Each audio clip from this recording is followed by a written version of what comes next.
The Wooing of Bessy. By Lucy Maud Montgomery. When Lawrence Eastman began going to see Bessy Houghton, the Linfield people shrugged their shoulders and said he might have picked out somebody a little younger and prettier, but then, of course, Bessy was well off. A 200-acre farm and a substantial bank account were worth going in for. Trust an Eastman for knowing upon which side his bread was buttered. Lawrence was only 20, and looked even younger, owing to his smooth, boyish face, curly hair, and half-girlish bloom. Bessy Houghton was in reality no more than 25, but Linfield people had the impression that she was past 30. She had always been older than her years, a quiet, reserved girl who dressed plainly and never went about with other young people. Her mother had died when Bessy was very young, and she had always kept house for her father. The responsibility made her grave and mature. When she was 20, her father died and Bessy was his sole heir. She kept the farm and took the reins of government in her own capable hands. She made a success of it too, which was more than many a man in Linfield had done. Bessy had never had a lover. She had never seemed like other girls, and passed for an old maid when her contemporaries were in the flush of social success and bloom. Mrs. Eastman, Lawrence's mother, was a widow with 2 sons. George, the older, was the mother's favorite, and the property had been willed to him by his father. To Lawrence had been left the few hundreds in the bank. He stayed at home and hired himself to George, thereby adding slowly to his small hoard. He had his eye on a farm in Linfield, but he was as yet a mere boy, and his plans for the future were very vague until he fell in love with Bessy Houghton. In reality, nobody was more surprised over this than Lawrence himself. It had certainly been the last thing in his thoughts on the dark, damp night when he had overtaken Bessy walking home alone from prayer meeting and had offered to drive her the rest of the way. Bessy assented and got into his buggy. At first she was very silent, and Lawrence, who was a bashful lad at the best of times, felt tongue-tied and uncomfortable. But presently Bessy, pitying his evident embarrassment, began to talk to him. She could talk well, and Lawrence found himself entering easily into the spirit of her piquant speeches. He had an odd feeling that he had never known Bessy Houghton before. He had certainly never guessed that she could be such good company. She was very different from the other girls he knew, but he decided that he liked the difference. "Are you going to the party at Bailey's tomorrow night?" he asked, as he helped her to alight at her door. "I don't know," she answered. "I'm invited, but I'm all alone, and parties have never been very much in my line." There was a wistful note in her voice, and Lawrence, detecting it, said hurriedly, not giving himself time to get frightened, "Oh, you'd better go to this one. And if you like, I'll call around and take you." He wondered if she would think him very presumptuous. He thought her voice sounded colder as she said, "I am afraid that it would be too much trouble for you." "It wouldn't be any trouble at all," he stammered. "I'll be very pleased to take you." In the end Bessy had consented to go, and the next evening Lawrence called for her in the rose-red autumn dusk. Bessy was ready and waiting. She was dressed in what was for her unusual elegance, and Lawrence wondered why people called Bessy Houghton so plain. Her figure was strikingly symmetrical and softly curved. Her abundant, dark brown hair, instead of being parted plainly and drawn back into a prim coil as usual, was dressed high on her head, and a creamy rose nestled amid the becoming puffs and waves. She wore black, as she usually did, but it was a lustrous black silk, simply and fashionably made, with frost-like frills of lace at her firm round throat and dainty wrists. Her cheeks were delicately flushed, and her wood-brown eyes were sparkling under her long lashes. She offered him a half-opened bud for his coat and pinned it on for him. As he looked down at her he noticed what a sweet mouth she had, full and red, with a half-childlike curve. The fact that Lawrence Eastman took Bessy Houghton to the Bailey's party made quite a sensation at that festal scene. People nodded and winked and wondered. "An old maid and her money," said Millie Fisk spitefully. Millie, as was well known, had a liking for Lawrence herself. Lawrence began to go with Bessy Houghton regularly after that. In his single-mindedness he never feared that Bessy would misjudge his motives or imagine him to be prompted by mercenary designs.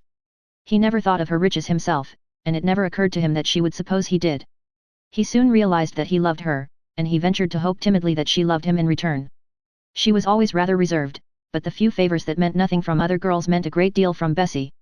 The evenings he spent with her in her pretty sitting room, their moonlight drives over long, satin-smooth stretches of snowy roads, and their walks home from church and prayer meeting under the winter stars, were all so many moments of supreme happiness to Lawrence. Matters had gone thus far before Mrs. Eastman got her eyes opened. At Mrs. Tom Bailey's quilting party an officious gossip took care to inform her that Lawrence was supposed to be crazy over Bessy Houghton, who was, of course, encouraging him simply for the sake of having someone to beau her round, and who would certainly throw him over in the end since she knew perfectly well that it was her money he was after. Mrs. Eastman was a proud woman and a determined one. She had always disliked Bessy Houghton, and she went home from the quilting resolved to put an instant stop to all such nonsense on her son's part. "Where is Laurie?" she asked abruptly, as she entered the small kitchen where George Eastman was lounging by the fire. "Out in the stable grooming up Lady Grey," responded her older son sulkily. I suppose he's goodying off to see Bessy Houghton again, the young fool that he is. Why don't you put a stop to it? I am going to put a stop to it, said Mrs. Eastman grimly. I'd have done it before if I'd known. You should have told me of it if you knew. I'm going out to see Lawrence right now. George Eastman muttered something inaudible as the door closed behind her. He was a short, thick-set man, not in the least like Lawrence, who was 10 years his junior. 2 years previously he had made a furtive attempt to pay court to Bessy Houghton for the sake of her wealth, and her decided repulse of his advances was a remembrance that made him grit his teeth yet. He had hated her bitterly ever since. Lawrence was brushing his pet mare's coat until it shone like satin, and whistling Annie Laurie until the rafters rang. Bessy had sung it for him the night before. He could see her plainly still as she had looked then, in her gown of vivid red, a color peculiarly becoming to her, with her favorite laces at wrist and throat and a white rose in her hair, which was dressed in the high, becoming knot she had always worn since the night he had shyly told her he liked it so. She had played and sung many of the sweet old Scotch ballads for him, and when she had gone to the door with him he had taken both her hands in his and, emboldened by the look in her brown eyes, he had stooped and kissed her. Then he had stepped back, filled with dismay at his own audacity. But Bessy had said no word of rebuke, and only blushed hotly crimson. She must care for him, he thought happily, or else she would have been angry. When his mother came in at the stable door her face was hard and uncompromising. Laurie, she said sharply, where are you going again tonight? You were out last night. Well, mother, I promise you I wasn't in any bad company. Come now, don't quiz a fellow too close. You are going to dangle after Bessy Houghton again. It's time you were told what a fool you were making of yourself. She's old enough to be your mother. The whole settlement is laughing at you. Lawrence looked as if his mother had struck him a blow in the face. A dull, purplish flush crept over his brow. This is some of George's work, he broke out fiercely. He's been setting you on me, has he? Yes, he's jealous, he wanted Bessy himself, but she would not look at him. He thinks nobody knows it, but I do. Bessy marry him? It's very likely. Laurie Eastman, you are daft. George hasn't said anything to me. You surely don't imagine Bessy Houghton would marry you. And if she would, she is too old for you. Now, don't you hang around her any longer. I will, said Lawrence flatly. I don't care what anybody says. You needn't worry over me. I can take care of myself. Mrs. Eastman looked blankly at her son. He had never defied or disobeyed her in his life before. She had supposed her word would be law. Rebellion was something she had not dreamed of. Her lips tightened ominously and her eyes narrowed. You're a bigger fool than I took you for, she said in a voice that trembled with anger. Bessy Houghton laughs at you everywhere. She knows you're just after her money, and she makes fun. Prove it, interrupted Lawrence undauntedly, I'm not going to put any faith in Linfield gossip. Prove it if you can. I can prove it. Maggie Hatfield told me what Bessy Houghton said to her about you. She said you were a lovesick fool, and she only went with you for a little amusement, and that if you thought you had nothing to do but marry her and hang up your hat there you'd find yourself vastly mistaken. Possibly in her calmer moments Mrs. Eastman might have shrunk from such a deliberate falsehood, although it was said of her in Linfield that she was not one to stick at a lie when the truth would not serve her purpose. Moreover, she felt quite sure that Lawrence would never ask Maggie Hatfield anything about it. Lawrence turned white to the lips. Is that true, mother? He asked huskily. I've warned you, replied his mother, not choosing to repeat her statement. If you go after Bessy any more you can take the consequences. She drew her shawl about her pale, malicious face and left him with a parting glance of contempt. I guess that'll settle him, she thought grimly. Bessy Houghton turned up her nose at George, but she shan't make a fool of Lawrence too. Alone in the stable Lawrence stood staring out at the dull red ball of the winter sun with unseeing eyes. He had implicit faith in his mother, and the stab had gone straight to his heart.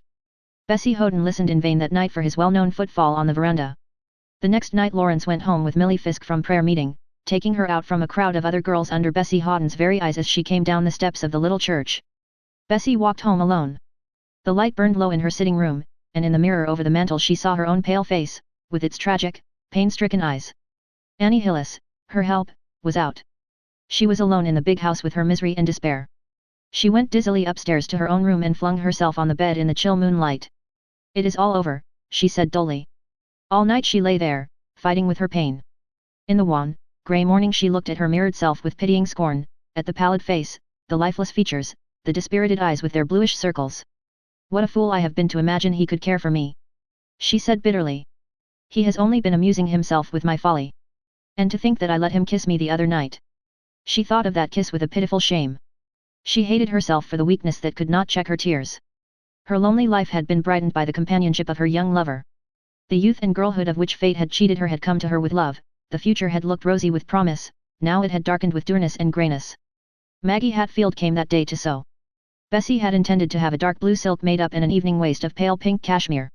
She had expected to wear the latter at a party which was to come off a fortnight later, and she had got it to please Lawrence, because he had told her that pink was his favorite color. She would have neither it nor the silk made up now.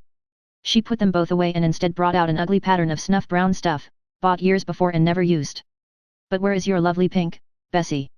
asked the dressmaker. "Aren't you going to have it for the party?" "No, I'm not going to have it made up at all," said Bessy listlessly. "It's too gay for me. I was foolish to think it would ever suit me. This brown will do for a spring suit. It doesn't make much difference what I wear." Maggie Hatfield, who had not been at prayer meeting the night beforehand, knew nothing of what had occurred, looked at her curiously, wondering what Lawrence Eastman could see in her to be as crazy about her as some people said he was. Bessy was looking her oldest and plainest just then, with her hair combed severely back from her pale, dispirited face. "It must be her money he is after," thought the dressmaker. "She looks over 30, and she can't pretend to be pretty. I believe she thinks a lot of him, though." For the most part, Linfield people believed that Bessy had thrown Lawrence over. This opinion was borne out by his woebegone appearance. He was thin and pale, his face had lost its youthful curves and looked hard and mature. He was moody and taciturn, and his speech and manner were marked by a new cynicism. In April, a well-to-do storekeeper from an adjacent village began to court Bessy Houghton. He was over 50, and had never been a handsome man in his best days, but Linfield oracles opined that Bessy would take him. She couldn't expect to do any better, they said, and she was looking terribly old and dowdy all at once. In June, Maggie Hatfield went to the Eastmans to sew. The first bit of news she imparted to Mrs. Eastman was that Bessy Houghton had refused job as Lee, at least, he didn't come to see her any more. Mrs. Eastman twitched her thread viciously. "Bessy Houghton was born an old maid," she said sharply. "She thinks nobody is good enough for her, that is what's the matter. Lawrence got some silly boy notion into his head last winter, but I soon put a stop to that. I always had an idea that Bessy thought a good deal of Lawrence," said Maggie. "She has never been the same since he left off going with her. I was up there the morning after that prayer meeting night people talked so much of, and she looked positively dreadful, as if she hadn't slept a wink the whole night." "Nonsense," said Mrs. Eastman decisively.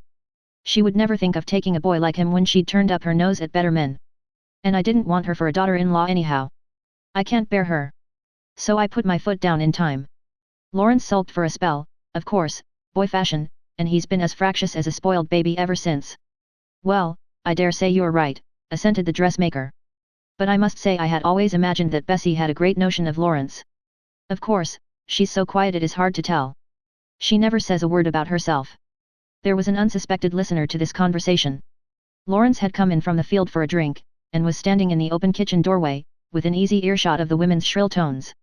He had never doubted his mother's word at any time in his life, but now he knew beyond doubt that there had been crooked work somewhere. He shrank from believing his mother untrue, yet where else could the crookedness come in? When Mrs. Eastman had gone to the kitchen to prepare dinner, Maggie Hatfield was startled by the appearance of Lawrence at the low open window of the sitting room. "Mercy me, how you scared me!" she exclaimed nervously. "Maggie," said Lawrence seriously, "I want to ask you a question.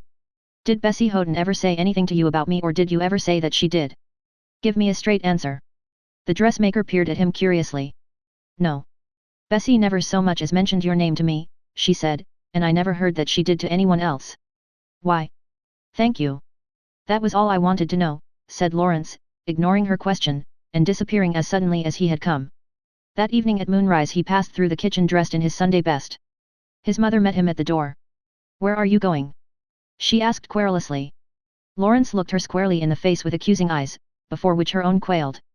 "I'm going to see Bessy Houghton, mother," he said sternly, "and to ask her pardon for believing the lie that has kept us apart so long." Mrs. Eastman flushed crimson and opened her lips to speak. But something in Lawrence's grave, white face silenced her.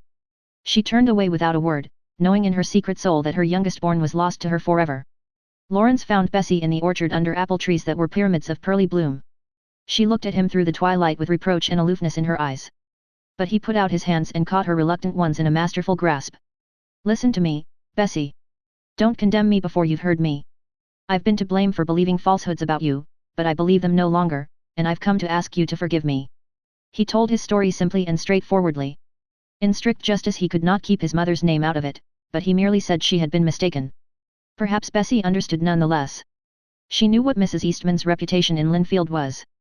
You might have had a little more faith in me, she cried reproachfully. I know, I know. But I was beside myself with pain and wretchedness.